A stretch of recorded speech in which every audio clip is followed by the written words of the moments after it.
आपण सगळेच एक आर्थिक सल्ला ऐकत आलोय की 6 महिन्यांचा खर्च बाजूला ठेवावा. पण विचार करा, तोच सल्ला भारतीय फ्रीलान्सरसाठी धोकादायक ठरू शकतो. चला तर मग बघूया असं का आणि यावर काय करता येईल. हो ना, हे तर आपण नेहमीच ऐकतो. जवळजवळ प्रत्येकजण हाच सल्ला देतो की बाबा 6 महिन्यांचा खर्च पुरेल एवढी बचत करून ठेवा. पण जे लोक फ्रीलान्सर म्हणून काम करतात त्यांच्यासाठी हा नियम खरंच पुरेसा आहे का? आणि याचं उत्तर आहे नाही.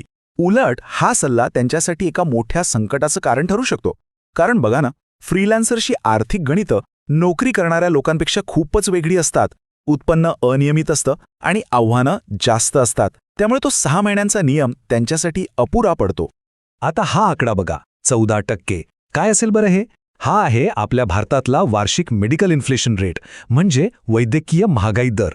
याचा सरळ अर्थ काय की दरवर्षी आपल्या आरोग्यावरचा खर्च 14% वाढतोय. आता हे एकच कारण पुरेसं आहे की नाही आपली आर्थिक तयारी किती पक्की पाहिजे हे समजायला?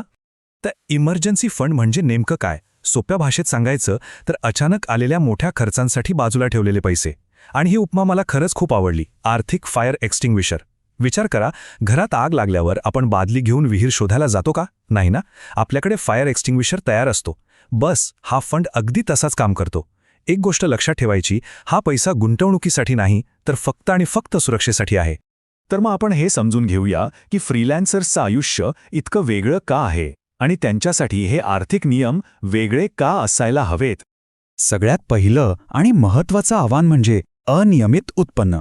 म्हणजे या महिन्यात भरपूर पैसे आले तर पुढच्या महिन्यात काहीच नाही, असंही होऊ शकतं. आजारी पडलात तर पेड सिक लीव्ह मिळत नाही, पीएफ, ग्रॅच्युइटी असे कोणतेही फायदे नाहीत. आणि सगळ्यात मोठं टेन्शन, क्लायंटकडून वेळेवर पैसे मिळतीलच याची काही गॅरंटी नसते. आणि गंमत बघा, या सगळ्या कारणांमुळे आपलं उत्पन्न तर थांबू शकतं, पण खर्च थांबतात का? अजिबात नाही. घराचा EMI, गाडीचा हप्ता, भाडं, मुलांच्या शाळेची फी, हे सगळं तर चालूच राहतं. आणि म्हणूनच फ्रीलान्सर्सना जास्त मोठ्या आर्थिक सेफ्टी नेटची गरज असते. बरे, मग यावर उपाय काय? तर तो उपाय आहे स्वतःचा सर्व्हायव्हल नंबर शोधून काढणं.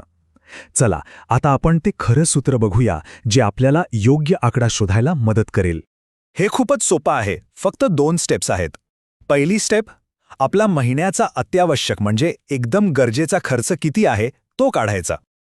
आणि दुसरी स्टेप, त्या खर्चाला 9 ते 12 महिन्यांनी गुणायचं. बस एवढंच. आता तुम्ही म्हणाल, अत्यावश्यक खर्च म्हणजे नक्की काय?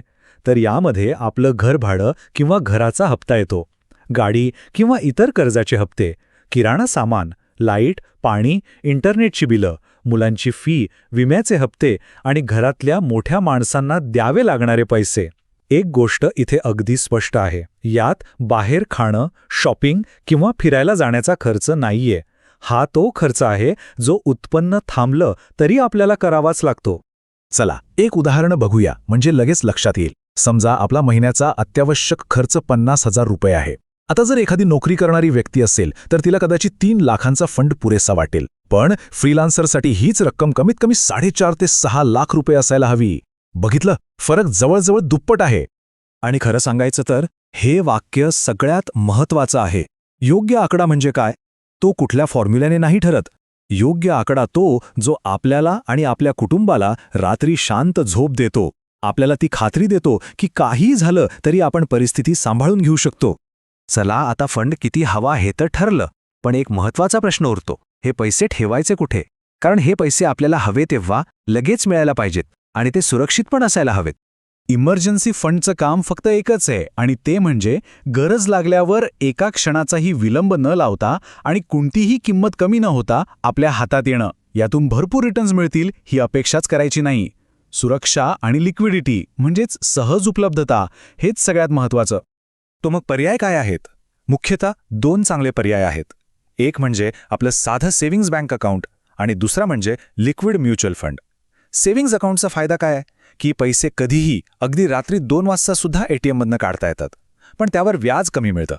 या उलट लिक्विड फंडमध्ये व्याज थोडं जास्त मिळतं, पण पैसे काढायला साधारण 24 तास लागू शकतात. अर्थात आता काही फंड्स इन्स्टंट ॲक्सेस सुद्धा देतात. आता लिक्विड फंड हे नाव ऐकून गोंधळायला नको. याचा एकदम सोपा अर्थ आहे. हा एक असा म्युच्युअल फंड आहे जो आपले पैसे सरकार किंवा मोठ्या कंपन्यांना फक्त 91 दिवसांपर्यंतच्या कमी मुदतीसाठी कर्ज म्हणून देतो. मुदत इतकी कमी असल्यामुळे यात धोका जवळजवळ शून्य असतो आणि म्हणूनच इमर्जन्सी फंडासाठी हा एक सुरक्षित आणि चांगला पर्याय आहे. बरं, पैसे कुठे ठेवायचे हे पाहिलं. आता हे पाहूया की पैसे कुठे अजिबात ठेवायचे नाहीत. ही एक धोक्याची सूचना समजा. आपला इमर्जन्सी फंड स्टॉक्स किंवा इक्विटी म्युच्युअल फंडमध्ये नको, कारण बाजार कधीही खालीवर होऊ शकतो. PPF किंवा NPS मध्ये पण नको, कारण तिथून पैसे सहज काढता येत नाहीत. जमीन किंवा घरातही नको, कारण ऐनवेळी विकणं अवघड असतं. आणि अशा FD मध्ये तर अजिबात नको ज्यात लॉक इन पिरियड असतो. ओके, आता 9-12 महिन्यांच्या खर्चाचा आकडा ऐकल्यावर कुणालाही थोडं टेन्शन येऊ शकतं. अरे बापरे, एवढे पैसे कसे जमणार असं वाटणं अगदी साहजिक आहे. पण थांबा, घाबरू नका, कारण सुरुवात करणं आपल्या हातात आहे आणि त्याचा एक सोपा मार्ग आहे. आपल्याला इथे आपला दृष्टिकोन बदलायचा आहे. तो जो मोठा आकडा आहे ना, त्याला तुर्तास विसरून जा. आपलं लक्ष त्या आकड्यावर नाही तर एक सवय लावण्यावर केंद्रित करायचंय. एकदा बचत करायची सवय लागली ना की मग तो मोठा आकडा सुद्धा सहज गाठता येतो. चला तर मग ॲक्शन प्लॅन बघूया. एकदम सोप्या 3 स्टेप्स आहेत. पहिली स्टेप, अगदी लहान सुरुवात करा. मोठं काही नाही, फक्त 1 महिन्याचं भाडं जमेल एवढे पैसे वाचवण्याचं टार्गेट ठेवा. दुसरी स्टेप, याला ऑटोमेट करा, म्हणजे जसे पैसे जमा होतील तसे दुसऱ्या दिवशी बचत खात्यात ट्रान्सफर होतील अशी सिस्टम लावा. आणि तिसरी, सगळ्यात महत्त्वाची स्टेप, अचानक कुठून तरी पैसे आले, म्हणजे बोनस मिळाला, टॅक्स रिफंड आला, तर ते पैसे इकडे तिकडे खर्च न करता थेट या फंडात टाका. शेवटी या सगळ्या चर्चेचा एकच अर्थ आहे, खरी जादू त्या अंतिम आकड्यात नाहीये, ती आहे नियमितपणे बचत करण्याच्या सवयीमध्ये. आपण किती पैसे वाचवतो यापेक्षा किती सातत्याने वाचवतो हे जास्त महत्त्वाचं आहे. ही एक सवयच आपल्याला आर्थिकदृष्ट्या मजबूत बनवते. तर मग आपलं पहिलं ध्येय ठरलं. मोठं काही नाही, फक्त 1 महिन्याच्या भाड्या इतकी रक्कम वाचवायची आहे. मग काय, करूया का सुरुवात याच आठवड्यात?